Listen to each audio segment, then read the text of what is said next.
All right. Good. And so let's share the screen and let's keep rolling. All right. The uncomfortable truth series is about to fix your support structure so you can strengthen and grow your business. Yeah. That's always a really important topic especially when it comes to female entrepreneurs. And I know we have also a cool man here today on board, Rob. But what I did, I did a long research in the last 6 months, talking to a lot of female entrepreneurs and to understand how is it different as a man, as a woman, to basically build a support structure and strengthen and grow your business. And the truth is, it's really different. I don't want to talk so much about the differences because I want to really focus on how you can really build and strengthen your business. And so that's why I looked at the challenges that female entrepreneurs face with their support structure. And this is what I learned. A woman said, a lot of them said, I give 190%, performing too many roles and donating time to others. I don't know if I have the correct team or I can afford it. I can't pass the ball. I'm afraid to basically drop it. So I would like to pass it. But so it's better to do everything alone. My biggest enemy, well, I'm probably the one that's holding me back. I don't know how to move myself to priority ladder. What kind of CEO do I want to become? And I don't want to get burned or bored. In my over 60 interviews with female entrepreneurs on different stages, from really I'm a solopreneur, I'm a freelancer, to I have a $10 million business. The whole thing was, there was an underlying theme of doubt. And what was not there was everybody seems to know it all. Everybody, all the female entrepreneurs I know, they knew it. It was not wisdom. It was taking wisdom into action. There was something that was holding them back. And I would say something was a personal story, but something is also a society story, something that was holding them back to really push through.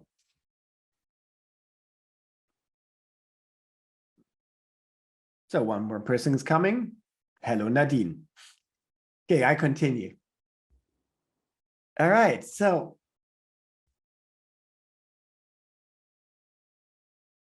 yeah, they're always how we want business to be and how does business feel. Yeah, when I built my business, I thought it's a ladder. Oh my gosh, it's just taking step by step, and this is how growth works, just one step up, and it will be so simple. But the more I went down this path, I thought it feels a lot more like a maze. And I always wonder, where the hell am I? Where the hell am I? So what is this next thing? And so I had this feeling this is how it became. And then I found this really interesting model by Virginia Satir. She's a great psychologist. And she explained me the world a little differently. And finally, things made sense. It's always a transformational journey. And when I started my business, I was in the old sales school. I had before, or let's say when I started my growth journey, I had already had a couple of years down, and I wanted to scale my business. And I had this calling, I'm right on the right track, but I had a fair resistance of pulling through. And then I felt oh my gosh, if I do this, I felt in chaos. I don't know how it will continue. But then I had a clear idea how and what I really wanted to scale. And so this helped me to really strengthen and scale up and reach the next status quo. And this transformational journey is true for any transformation. It's true for leaving a relationship old relationship going to a new. It's good. It's right for an old stage to a new stage. So it's really this phase where we're currently at. And I really would like to know, when you think of your growth journey, where are you in this game? Ines, how about you? Where are you on this journey? I would say that it's, you know, in my 20s, it was a expansion phase, what I call an expansion phase. So learning, developing different ideas and traveling and so on. And then from the 30s onwards was the stabilization phase or the grounding phase. So this is where I would say I'm at the moment. Okay, thank you for sharing. Gudrun, where are you? Currently, it feels like in the chaos. In the chaos. And chaos to me is a really interesting find, because chaos has a lot of emotions, because this curve is an emotional curve. It's like where the energy drops, and also, but it's also, there's a lot of, the morning can be amazing, the afternoon can be a disaster, then the evening. So there's a lot of emotional unstable, like wandering on and pondering around. So, and some people also call this phase, they feel like they're in fog. They cannot make decisions. And I say, that's so true, but there's a great thing about it. When you cannot make decisions, you can explore the world. You can figure out what really is meaningful to you. Because if there's no decision to make, you will continue until you clear the fog. It will clear over time. And then your transformational idea, this is what you really want to do, will show. And with such strong signals. Look, how about you, Marta? Where are you on the journey? Currently, I think I'm also in chaos, because I started a few months ago on my own. It's the first time I'm always working for a large corporation. I launched my prototype.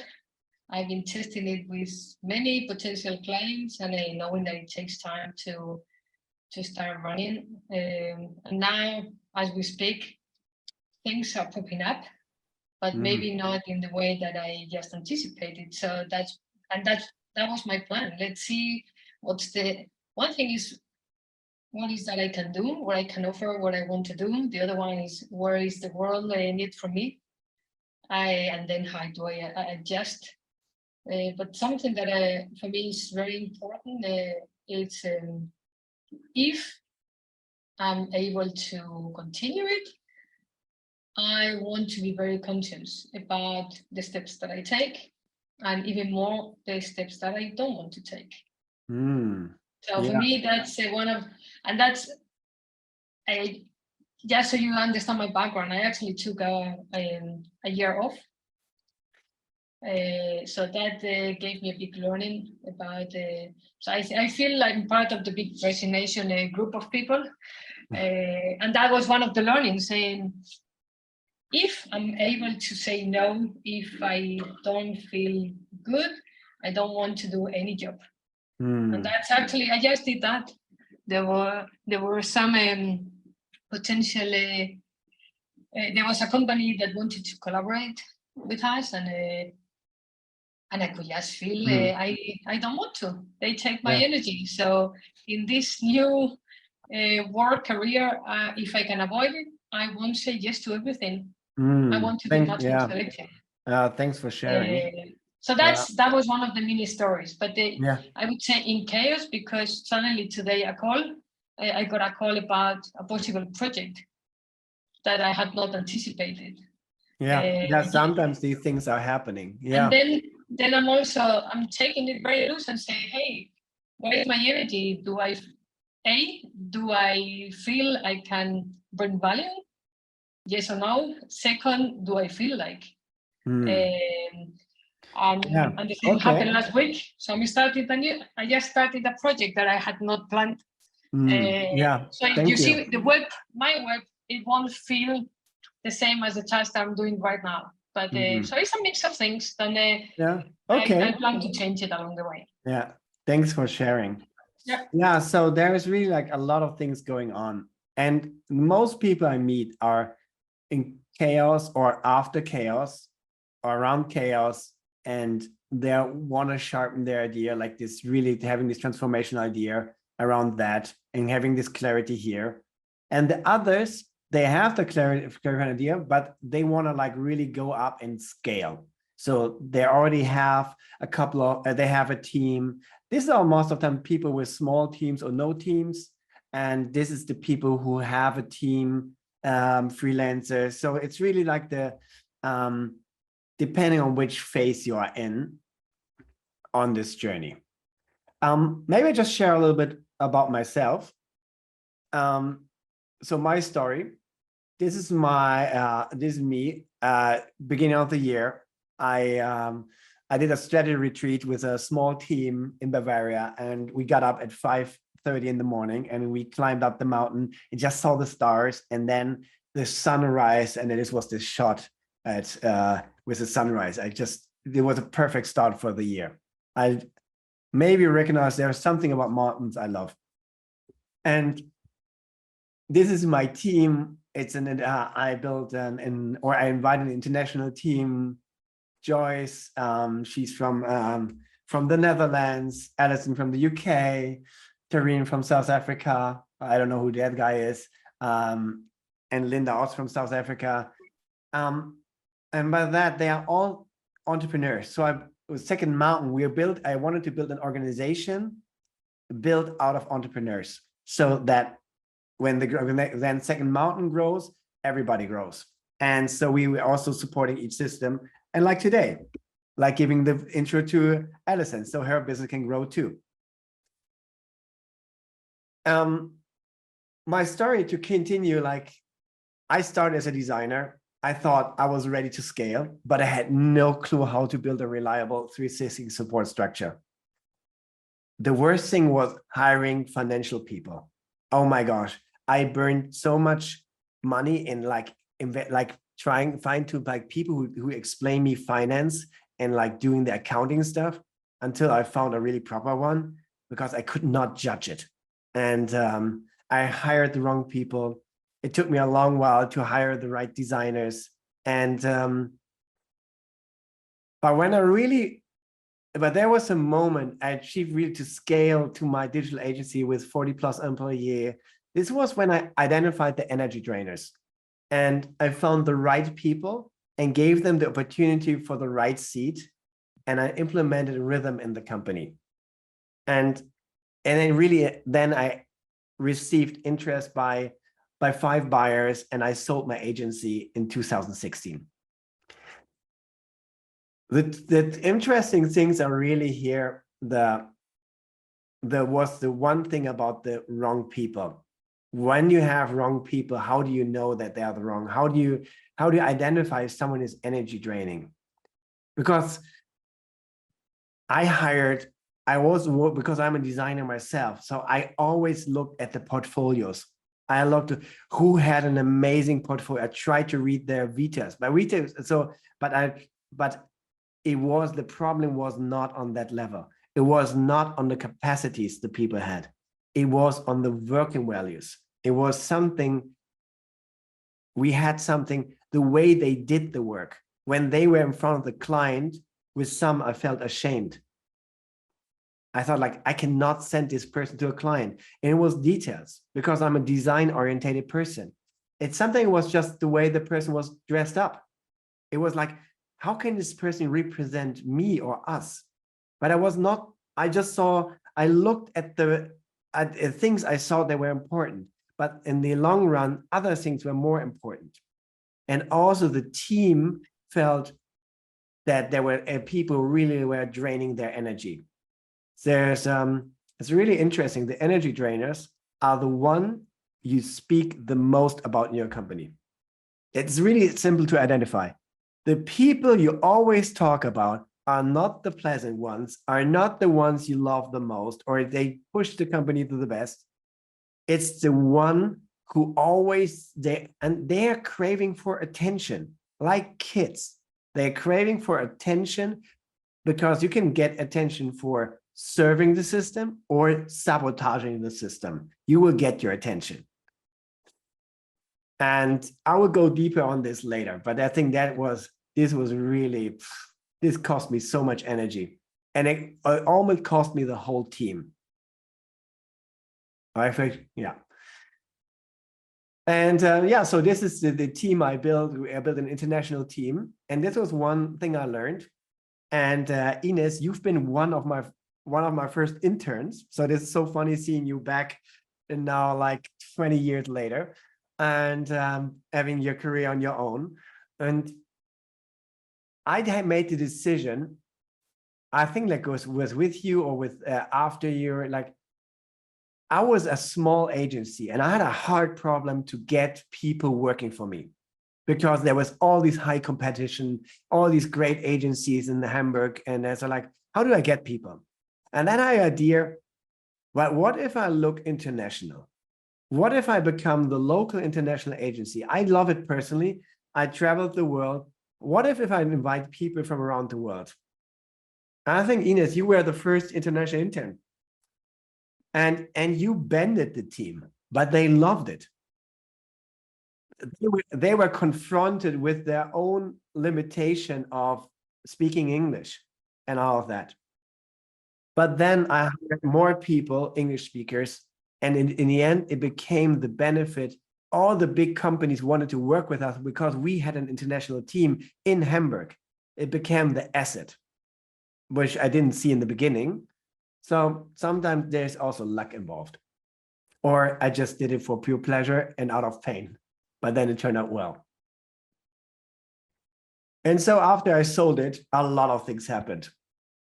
And I started working with, I became co-founder in startups in Europe and Africa.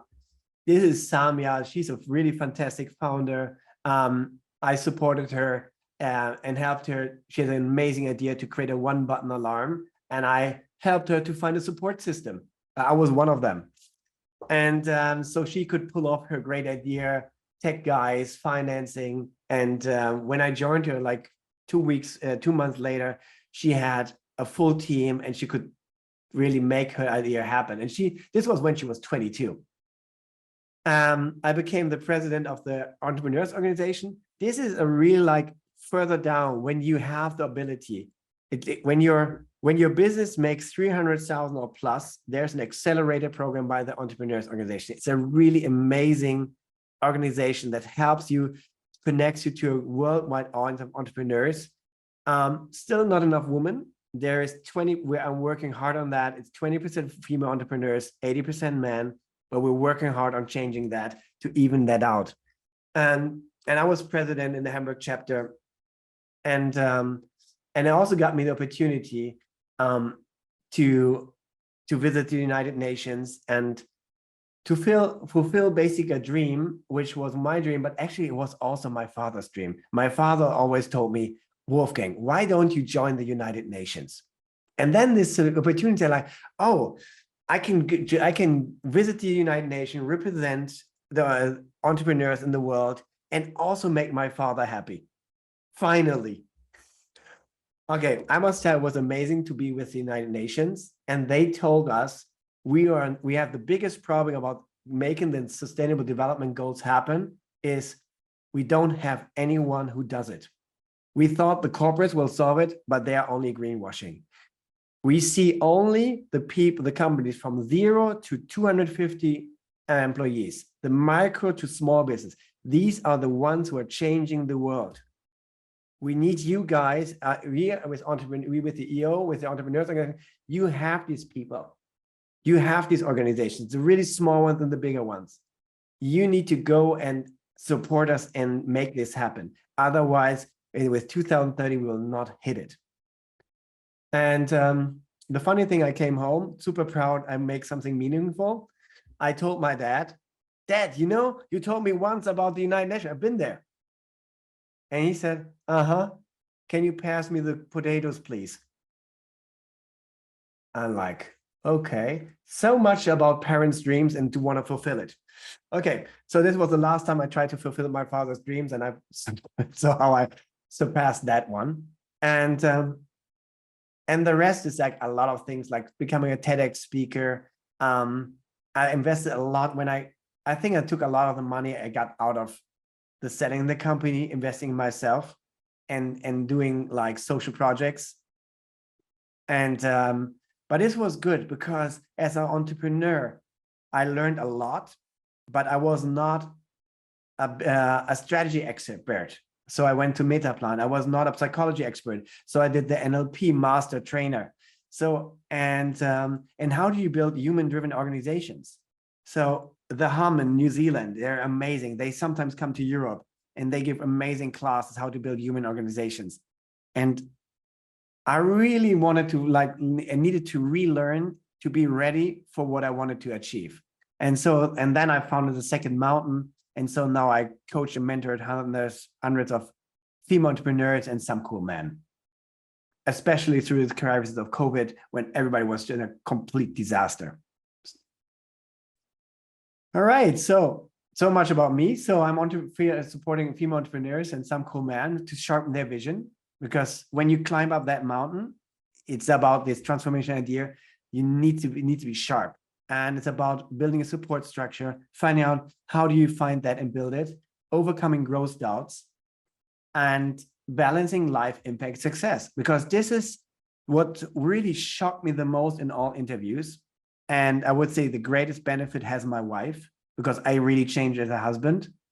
I'm married 24 years and I'm still able to change. They were, most of them, they had kids, they had a partner, they had a business, they had a mom to take care of, some everything, some parts. But, you know, they did everything, but the support was really not enough. And what they really forgot, no, they didn't forget, there was no time for themselves. There was no time for themselves.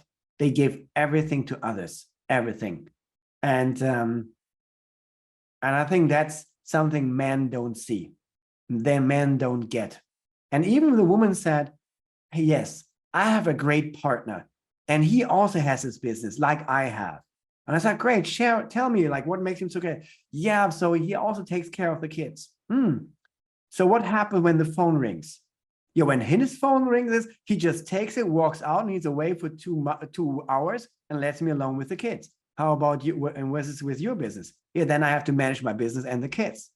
But he's a great husband. And I said to him, yeah, kind of. But it's kind of, and I thought like, I don't see that. And I shared it with every man. So they see like how much you guys are really taking. I think there's so much on female plates, which is really unfair. So if I can help to balance this out a little bit, then my life is worth it. All right. Oh, I'm wrong direction. Oh, it's so. Okay, so today we will cover how to build a reliable support structure during challenging time, how to identify energy drainers in your company, and what kind of CEO you want to be to grow your business.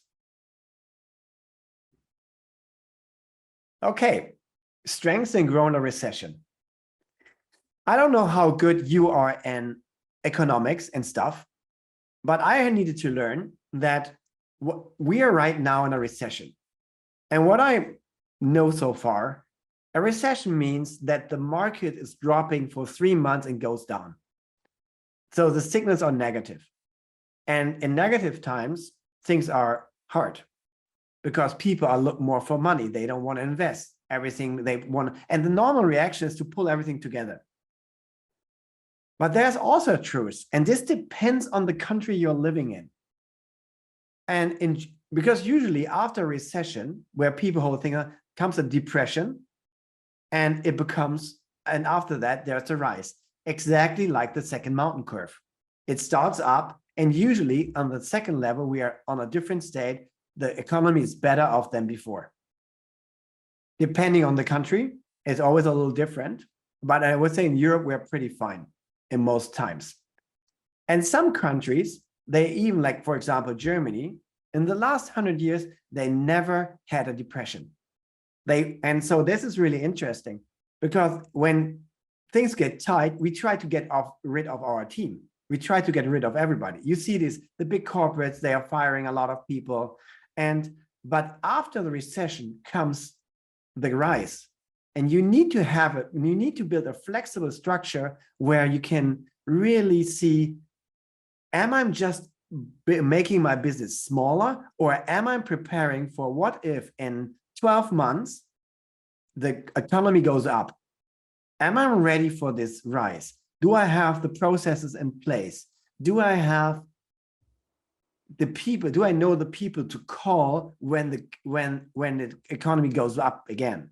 Because if we put everything down, yeah, we feel safer. But what if then the success overruns us? So I think it's a great time about putting things in place to be ready for the climb up, because this will come.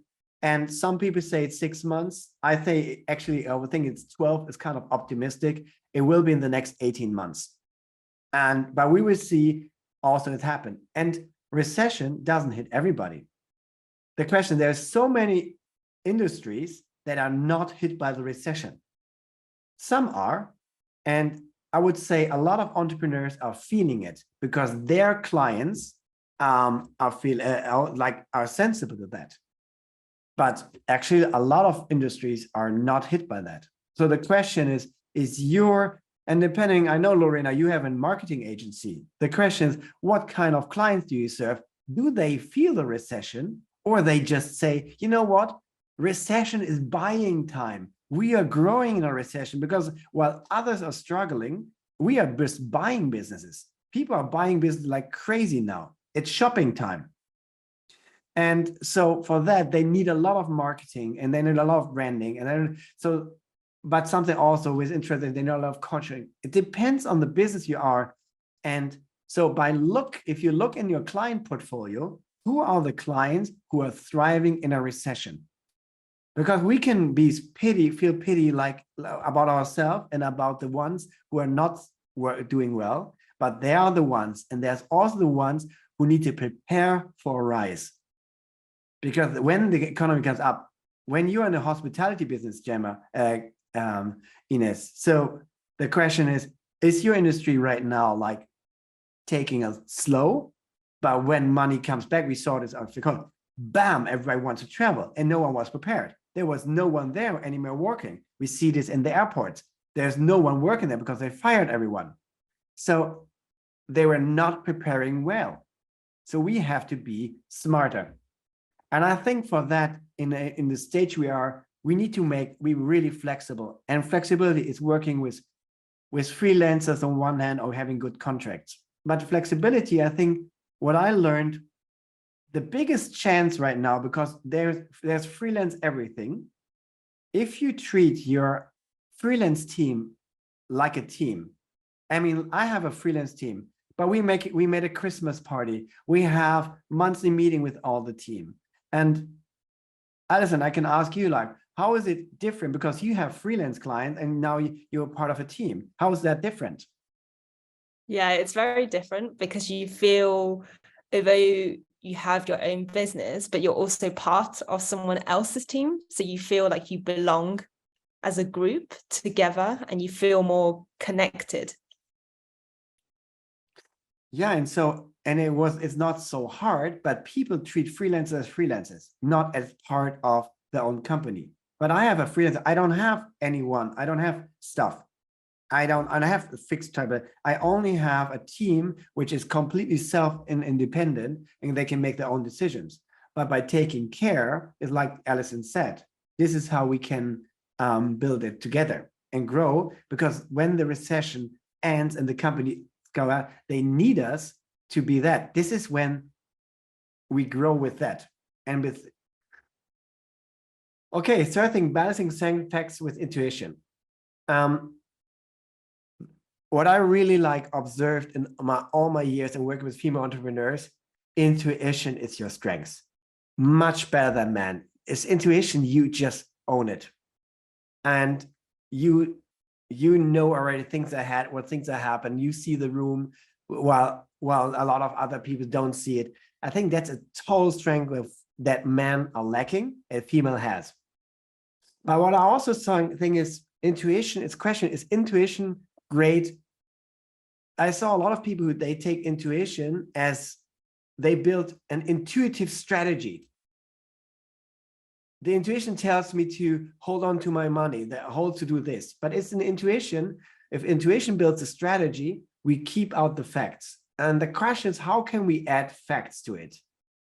Because like I said, in recession, if you know that after recession comes the race right away, and there's no depression in Germany, you need to act really fast. So how do you balance facts with intuition and put that also in it? And I would always let intuition decide, but I would make sure that intuition is not building my strategy, and that I have a strategy, and then I can make a pre-strategy with intuition.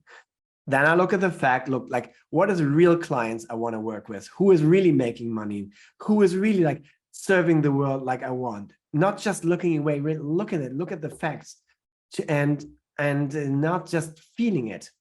And then let the feeling, like the intuition decide, because this is the strengths that female entrepreneurs have. And a lot of men actually are lacking because they trust facts, but they don't trust their intuition. I think this is like where I see more and more men are trying to learn to hear about what they feel, about to listen to their intuition, to listen to the inner voice. But you have it, you own it. So how do I identify your drainers in your working company? And like I said, that you identify because you talk all the time about them. And drainers can be your business partners. They can be your clients. They can be your team, your freelancers, your suppliers, everywhere. The person you speak the most about is probably an energy drainer. If you have someone who's high maintenance, it's an energy drainer. If someone is low maintenance, it's probably your perfect client, your perfect teammate, the perfect partner, is all that, because it seems effortlessly. You just say like handing over. No, when I come to Alison with my ideas, for a simple example, I always go in the meeting and then I need to share what I saw in the world. She let me share for 2 minutes and then said, come on, Wolfgang, let's get working.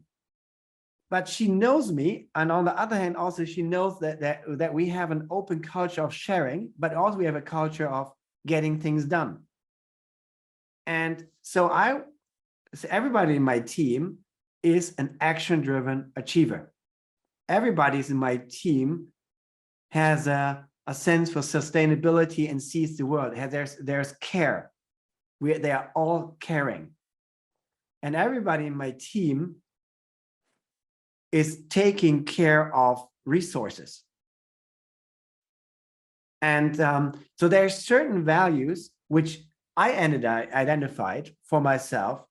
It's things I need in my team. And it's not a complicated exercise. I can tell it to you in 1 minute. The exercise is really simple.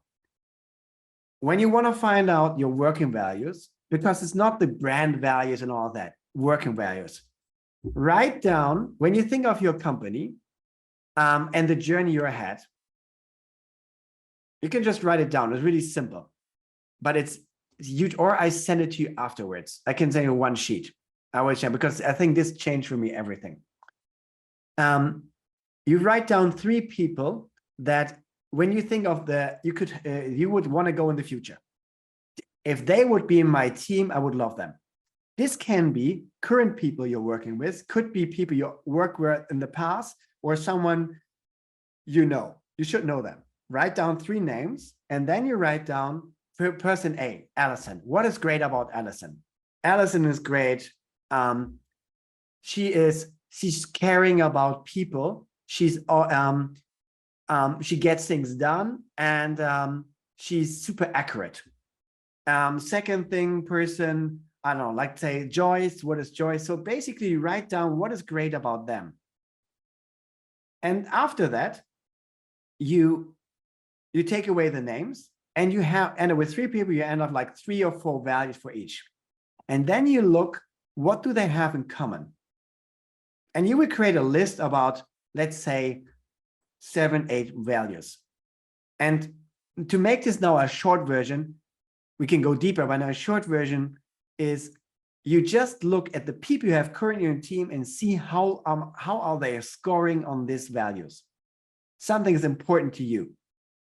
If you look at your business partner, and it's the question is only, is he or she fulfilling it half, full, or 0? No 3/4, half, none, or full. If the person, if fun is important to you, is your partner fulfilling fun? Is your coworker fulfilling fun? Is your client fulfilling fun? You can judge by, you can make a column in Excel. It's so amazing. You will see, maybe they're all fun, but maybe they're not reliable, because you need people that are reliable around you.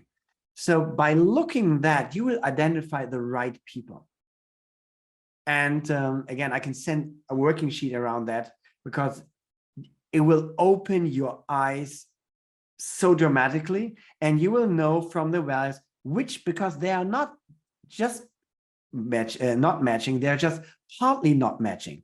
But if fun is really important to you, and you see this person, I had a business partner, when I saw him in the office, he always was like, oh, he was like, he survived the day. And I needed to really balance that out. When he was with the client, I always made the joker. It cost me so much energy to even things out, because he wasn't that. He was a great finance guy. He was great with the clients in general, but he was not fun. So I needed to over fun the whole time, which cost me a lot of energy. And so there is this, the values that are not matching you, what the business phase you are, is the one that really is causing not you just energy, everybody else too. Because who needs to balance it out? Hi, Caesar.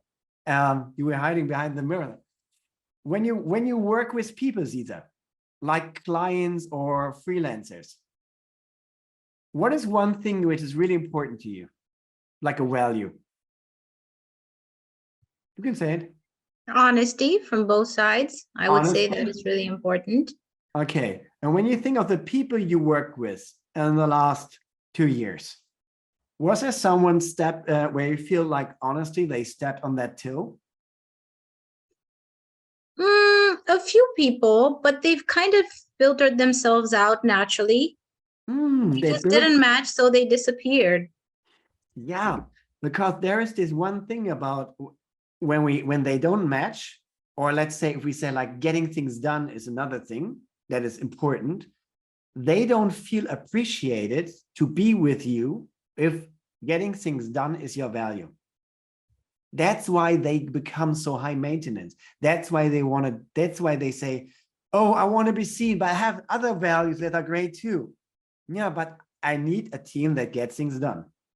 And so if they can be super fun, but if they don't fill this team, and you don't want to have a 0 in your team or as a partner, you don't want that. I'm really brutally honest on this topic.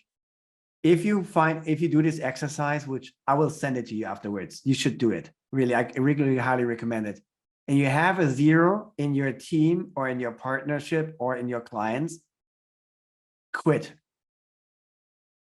There's only one exception.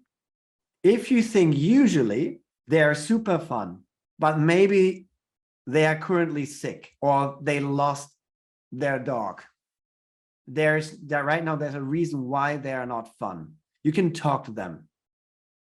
But if that's their pattern, and the question is, can you train someone to be fun? You can train someone to be better in copywriting, but you cannot train someone in being more fun. You cannot train someone to be more honest. You cannot train someone to be more reliable. Because the moment you don't watch, they are not reliable anymore. So that's why this is the uncomfortable truth about this topic. And I invested so much. I tried to change them, send them to coaches, but it's so personal. And if you have co-founders in a team you work really well with, you should do this in your team. You should do this together in your team, and as your founders. And then so I think this is really changing a lot. Okay, so far right people, and when you have right people, then you can find what is the right seat in your company, because usually people always hire talent before values. I flipped it, and there's a great book about it's called Traction, teaches exactly this: hire right people, then put in the right space.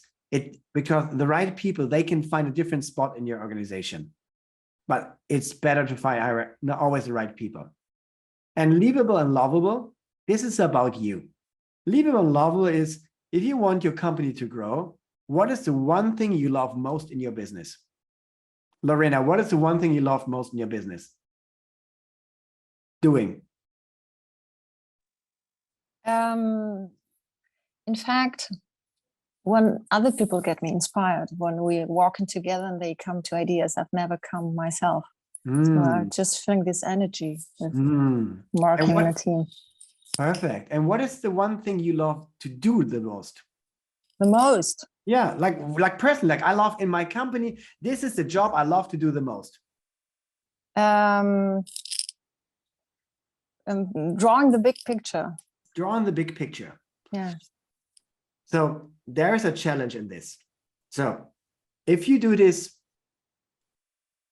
and depending, so this is where the game comes in. Do you build an egopreneur company, an ego company, or like a shared company? Are you an egopreneur or entrepreneur? If you want like an architect, architects are most of the time the egopreneurs, like Frank O'Gary. They say, I want to do the big vision, the big thing. I make the drawing, and then everybody else needs to get the shit done. I have 50 assistants. They need to make the drawings, and I just do the big thing on a napkin. And this works with architects, and there's a lot of successful artists who work that way. But what it also means to work as such an egopreneur, you will never work on their side. You will always be an assistant. So you build a company of assistants, which I would wonder, like Tony Robbins, he built a huge company. And yeah, but basically he's the face, he's the one who always there. So everybody else is just assistant. So, but if you're an entrepreneur, you want to build a business that is running without you. And so the question is, if I love to do design, and so, or I love coaching, right? I love this the most. If I continue doing, I have to decide if I want to be a Tony Robbins type of guy, being the front face, and I coach the world and train coaches so that I can grow the company. Or if I say, no, this is a coaching company, we are supporting female entrepreneurs in their growth journey. So I need to stop coaching. I need to train other coaches. I need to build a methodology. I need to step out of that game, and so that other people can grow. And I need to build a system that is so reliable that it creates success without me. So, and the biggest success I saw when people stop doing what they love the most. I know it's radical, but if you stop doing what you love the most, and if you're a big picture person, Lorena, maybe if you stop doing this on your client and teach others, you will always be the big picture person, but you will maybe be the big picture person in your company. And you will, I was a designer in my company, and I needed to stop designing because otherwise designer would have not come. So I was a designer, a hired designer. They said, oh, no, we are designers. And I stopped designing, became a concept guy. Then concept people came, I stopped doing concept, then strategy. I stopped doing strategy when my strategist arrived. I stopped, but I am a designer for life. But first I was designing logos and websites, and then I designed companies. It's my passion, but I find new territories. I will always do this, but I don't, if I am the one delivering the client work, the company is limited in growing on scaling. Even if you scale slow or fast, but in the long term, this is something where, I mean, it's to be considered. Or you say, I'm a great architect. I want to be the queen of this empire, and I'm doing coaching, I'm the designer, I'm the visionary, I'm the copywriter. I want to be this. And then if you are this, just be honest to everybody else, because then you get assistants, and they love to be assistant, and they will leave you after 2 years when they learned it. And then they say, with you, I want to do my own thing. And you will build a different business model, which is totally fine. There is no right or wrong. I'm more about the uncomfortable truth about being honest to yourself and honest to your people. Because then there's never a seat next or above you, because it's just about me being the one. But again, it's both. You can make a lot of impact in both ways. Just understand who you are. I need to breathe. 1 second. Is there any question? I can drop one question if there's a question for so far. There should be 1,000. But if something, Paul, just like open the mic and just like ask. Okay. One thing which is really interesting was, what kind of CEO do you want to be or need to be now? And are you like a warrior? Are you a visionary? Are you a wartime CEO or peacetime CEO, like they call it in the Valley? And it's really interesting. I'm a peacetime CEO. I love when the times are calm, when it's easy to get clients. I love it when the company has cash in the bank. I love it when things are going. And then I go and I talk to my team about vision. I talk to my team about how we nurture the culture. I talk about where is the next party, and which client would you love to work for? No, we don't date this and this. This is in peace times. And if your company is doing amazing, which was actually the last 10 years, most companies were doing amazing. So we got a lot of peacetime CEOs, like the visionaries grow, like this was doing fine. But the last 3 years teach us basically the peace times are over, and it's wartime on the market with the recession. And this needs to be, for that we need to become warriors again. We have to make vision doesn't matter.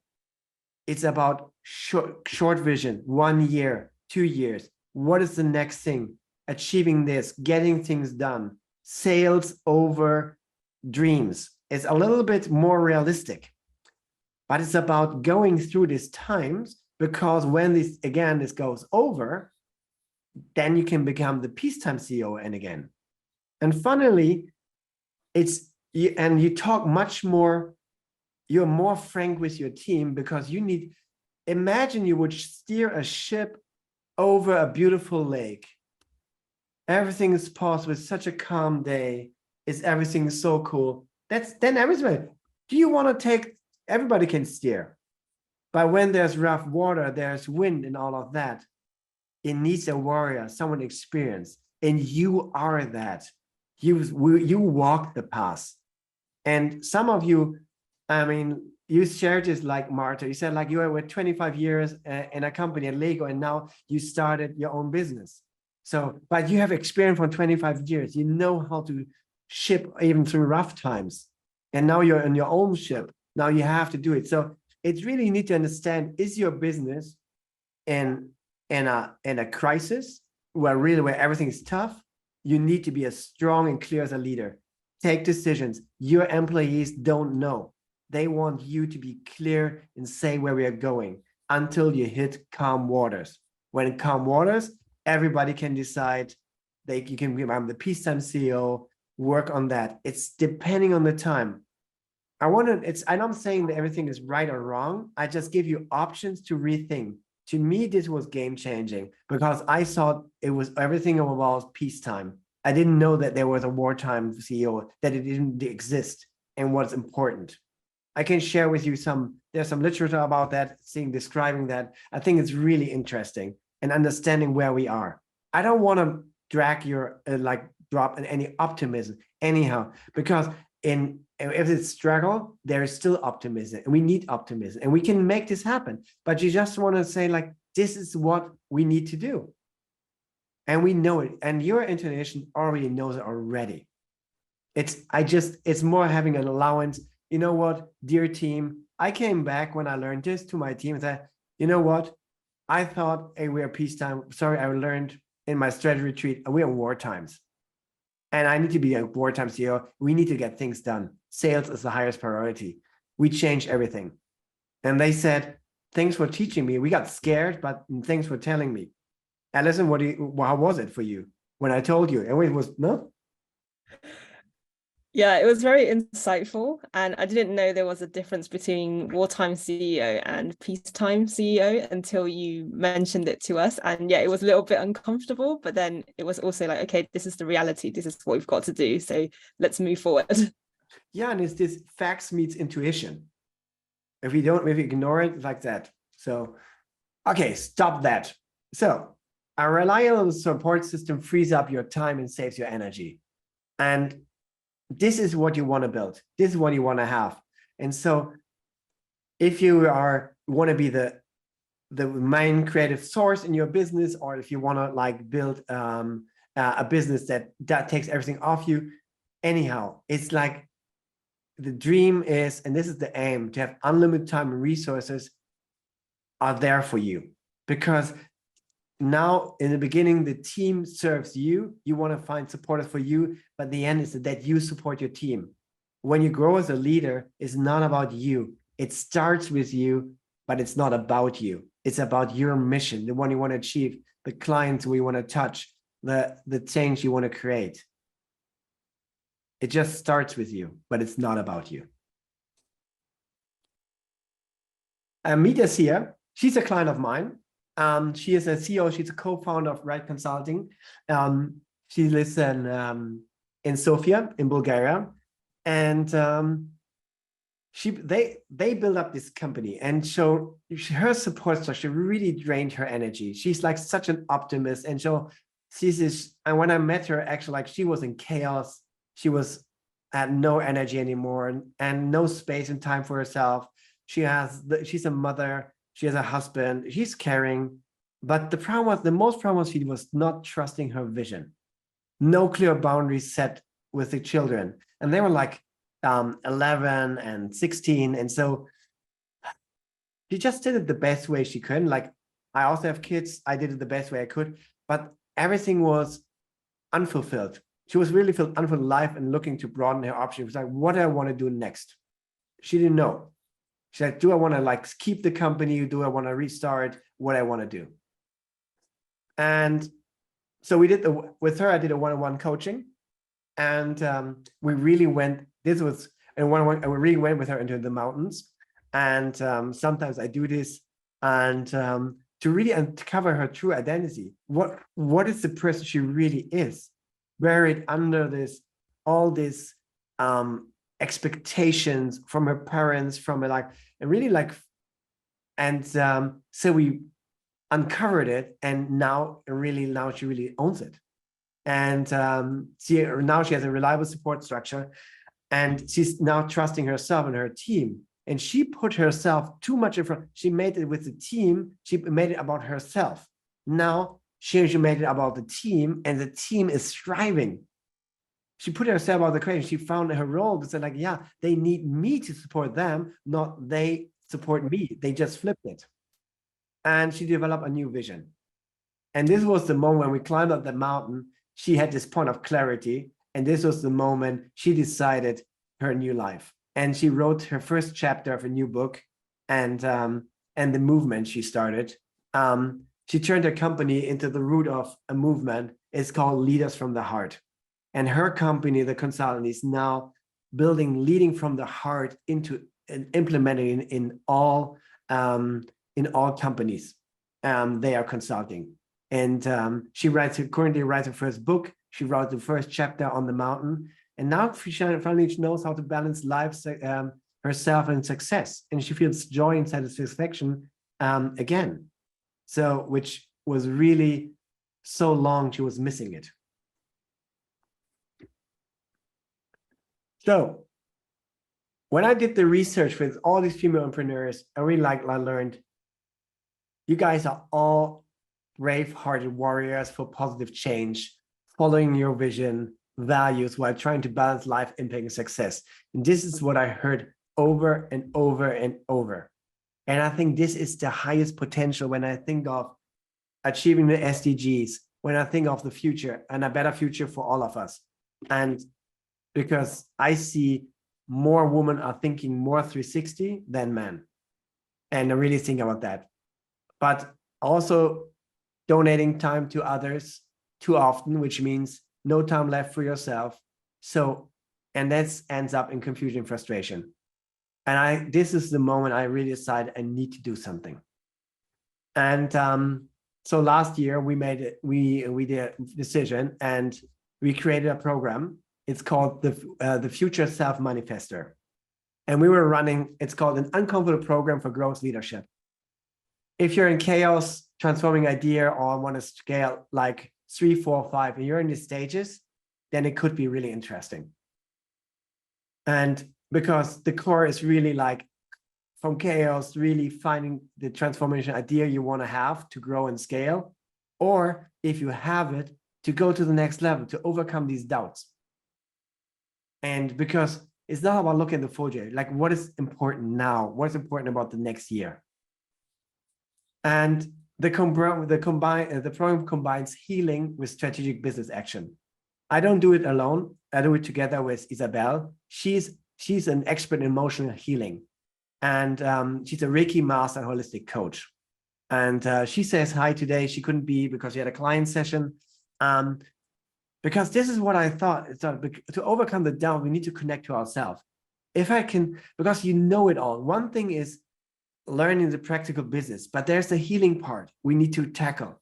And so we saw the biggest result about combining them all. So connecting your mind and body, releasing unwanted thoughts, discover clarity and presence and curiosity. And for me, I can teach you relearn practical business things. It's not what you learn in school, it's like what really works. And then also we discuss in a group so that we make progress to shift wisdom into action. And so you can love your business again. Because otherwise, why should you spend another day there? Because if you get a job in a whatever other company, it's much less stress. You just go there, get paid, vacation, home, done, and you enjoy your life. But if you have a business which you decided, it should create joy and fun either. So I don't know, I'm losing my voice, but I'm just saying like, actually, I like what I'm doing. Actually, I'm enjoying doing this right now. And in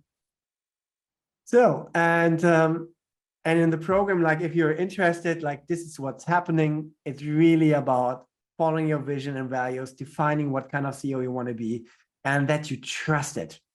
Balance life, impact, and success with confidence, and re-own your time without feeling guilty. If you spend time with yourself and let your family do something else, it's so important that you can do it. That your clients need to wait sometimes because you need to nurture yourself, that you have a vacation where you say, you know what, I haven't touched my phone in my vacation. Cesar, when was the last time you did that? Summer. Good. I'm proud of you. This is so good. I think it's so, and was it easy? Yeah, because I was very tired. So it was like, oh, I'm so sick of it. Yeah, but I hope that this will happen never again. That because of tiredness, because vacation is to recover, but also to have more joy, to see the world, to bring energy. And if we just like there and just need to sleep, like what's the point about it? Then I get a job because then I have 6 weeks of vacation and I do this. It doesn't make sense. So it's really about, and I know it's uncomfortable for a lot of people to scale to the next level. And scaling is always on your terms. Because as a leader of a company, you define direction and speed. You can flatten the mountain. If you want to have a Toscana-like mountain curve, this is your. If you want to have the Mount Everest, it's your decision. But I would always find a good balance between making it a little flatter, but not too flat. Because if you're bored, you're also not moving. There's a reason why you're entrepreneurs, because there's a certain friction you need. We all need this. And that it's really about freeing up your time for yourself, because the time for yourself is good for you, for your family, but also for the visionary, like you said, Lorena, but you need to time for that you can really dig deep into it. I mean, we know this just by the brain, you need half an hour to deep dive into a thing. And so if we don't deep dive, and if I say like, oh, I have 10 minutes to work on strategy, how should that work? Okay. So when you join this program, you benefit from this decades of business experience as a founder and investor of many companies. You learn what worked in my agency and the business I consult without all the pain and trial and error. There will be big mind shifts. I'm not saying they're all comfortable, but they're for sure super valuable. And you join a community of ambitious female entrepreneurs and impact with more people while scaling your business, re on your time, and the strategy that worked, we will apply there. And I think the most important thing is fun. It's like we are going here pretty straight now because I want to be like also frank and value of your time. But the fun part is so important. And so in 12 weeks, it's a 12 weeks program. You shift in your growth leadership mindset. You have a clear vision. You create a private support system, because private, it doesn't matter if you have parents to take off, family, we need to tackle that. You develop a business support system that you can free your time and do whatever you're great at and embody your future self. Otherwise, you don't action it. And you lead with confidence on your right path, right? So this is the one-time opportunity to start something special at the beginning of the year. And the question is always, what is the costing you already? So, and this is what when I talk to female entrepreneurs, the fear of never reaching the new status quo. I tried so hard. I don't have enough time.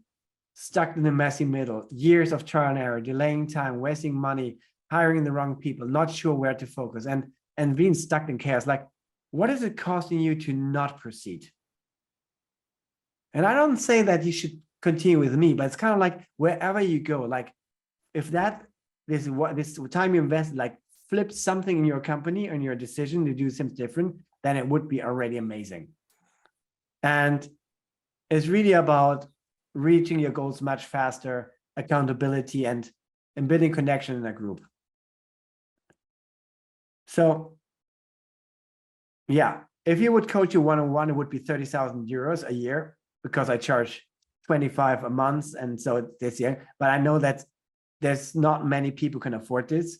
And so that's why I created a group and said, like, what if we pay 1,000 a month? If that's affordable, 1,000 euros a month together for Isabel and me, like coaching and this fund. So 3,000 for 12 weeks. And I thought, like we said, like, if you go in this, we thought, like, what is the craziest thing we can come up? The gift to because if you own time in the future, we would say, let's call it Queen's Night. If you sign up with that, we create a Queen's Night. So you get a private chef sent to your home that cooks a meal for you. So you get value family. Like, we would send you the most amazing chef we find in your city, and you can really be the queen you want to be now, because it's about manifesting who we want to be, right? You should. And so we thought, like, this is like what it needs to become. So it's even like, this is the bonus we want to add in. And this was the last ones. This is the last crew, and we had this craziest celebration in the end. We all dressed up. This is what I learned from Ziza. You always need to embody the person you want to be. Ziza really like coached me to from a really bad stage to who I am today, and speaking here in front of you with confidence. And yeah, so it's we have 90 minutes calls with Isabel and me. You get 2 bonus one-on-one sessions, because there's always something where I feel like I need a one-on-one session, and we do full up WhatsApp supports between the sessions. So everything is covered and celebration included. Yeah. And so let's take and we take 8 people in the program. And if you book a one-on-one call with me, we can talk it through if that's something for you, because there's always, yeah, this was good or not. Like I have questions, and that's normal, right? No, we should talk about and also figure out, is this stage really your stage? Does it help you? I already turned down a couple of people because it wasn't for Sam, because they were still like completely not in this phase. And I want to have a group which is between chaos and scaling and really like want to climb up that mountain.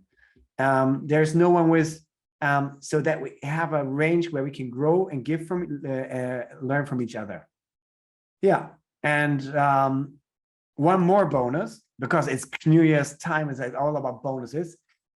One thing is what I would like to add is, and this is something I really love, especially for the people who don't put themselves serious, put themselves last.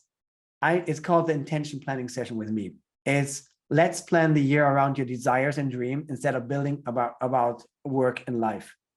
It's flipping it. Usually when I do my yearly plannings, I'm like, oh, when do I have time vacation? Maybe I have 2 days in September and maybe a week in summer and a week with the family. But I flipped it around. I look at what I want to do, what I want to learn, what I want to see, who are the people I want to see, which friends I want to spend time with. And then I build it in the yearly planning, which is serving me. And what happened the last 3 years? Even COVID and everything hit, I got 80% done. I made the year my year. And this wasn't before. It just because I built it around intention. I knew what I wanted. I discussed it with my partner. And then my partner said, oh, I want to do also things for myself. Great. I think that's now we are talking. What do you want to do for yourself? What do we want to do together? But we know need to be happy. So I think that's it. That's it. Gee, this was a talking marathon. Talkathon. All right. Are you still alive, Lorena? Everything fine. So what do you? Thank you. Thank you very much.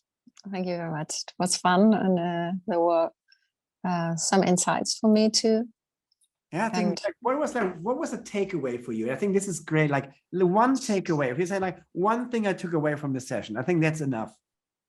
What is one? I guess the part what you imagine which should be your dream team. So just identifying the kind of people you want to work with, and then matching that to your actual people. Yeah, thank you. Ines, what was it for you? Ines is talking. Iziza. Well, it is definitely that part where you give up what you love doing the most. But it's also important to understand that there is no right or wrong, because you can have a business that's built around you being the leader, and then everyone else accepts the part where they support the same thing. Or you just have a group of people who become the entire team of the company. So it's your choice. It's a matter of choice. But as you said, it's important to be honest and upfront from the beginning. Yeah, and I was so afraid to tell my people in my former business that I wanted to be the king. I wanted to be the designer and I want to do it all.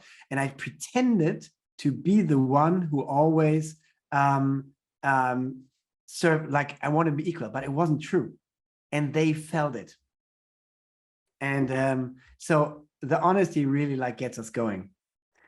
So Ines, how about you? Yeah, Ines. Sorry. So no problem. I know you're busy. I know, but thanks for that you joined anyhow. Was there one takeaway value for you? Yes, specifically the one that you've mentioned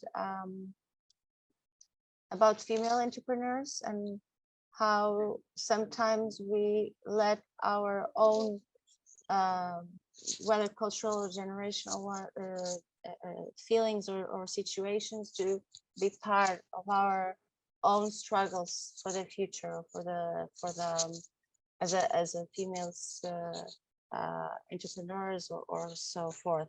Another thing I wanted to share is that I find that you're a fantastic speaker, not because we've already I've worked with you or for you in the past, but it's very enticing and very motivating to continue.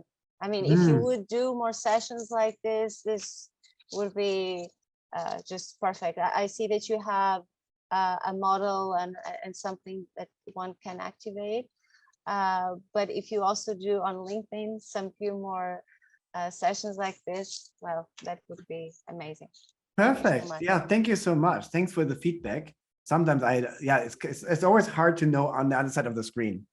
And thank you so much. So Rob, Nadine, how about you? Anyone else want to share? They are like recording. Yeah. Rob, great. Yeah. Was there a takeaway for you? I'm still alive. That's great. It was definitely a talkathon, but a lot of interesting stuff. I mean, there is a lot of alignment I saw with my current situation, because I tried these days to identify type of clients, especially as a freelancer. And for example, it was pretty interesting to see that there is a big difference between a warrior CEO and a visionary. I think this was my key takeaway, because, for example, I was often in the booking as a creative director, and got a warrior CEO and identify, and the people who were working with me, they enjoyed my presence because I was the harmony type of. Yeah, this is also interesting. Working in an organization where this is also not matching. Yeah, I think it's not a common thing. Because especially in the agency industry, there are definitely more warriors than visionaries or peacemakers. And that was my intention to say, I will crash the statistic and start my own agency, because I know I can do it in a different way. And for example, the thing with choosing the right person, I switched my strategy on, it was people first. Yeah. And I defined values, for example. Yeah. And I gave my small team, I gave them this year, last year for Christmas, a package with 3 values. And it was take care, work smart, and enjoy creativity. I gained a lot of loyalty through it. Of course, not because I want to have good people only around me, but because they deserved it. So I think it's a really interesting discussion. How do we build a culture, and what kind of environment we want to create? What is like good for us, for the people, for the goal we have. I think this is I think it would be a great topic for further discussion, actually. Yeah, and one thing, it was for me, it was unexpected. Yeah, for example, my first impression when I read Fix Your Support Structure, that it would be more like an internal thing about really building structures. So but still pretty interesting, and a big win for me to be here with you. Thanks for that.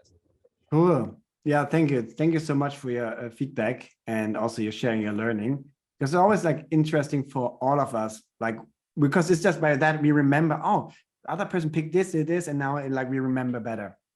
So yeah, so to save your time, thank you so much for coming. It would be great to have a catch-up call, like because there's now not enough time to really dive deeper. And yeah, this would be so cool. And I'm just staying here if someone just wants to just chat or have a talk. I'm just here. Otherwise, the whatever is calling you is calling you. Thank you so much. Thank you so much. Thank you. Thank you. Bye. Bye. Bye. Thank you, Robin. Thank you very much. you. Bye, Bye. everybody. Bye. Bye, buddy. Bye. Bye. Thank you, Ziza. My pleasure. So nice seeing you. Oh my gosh. Oh.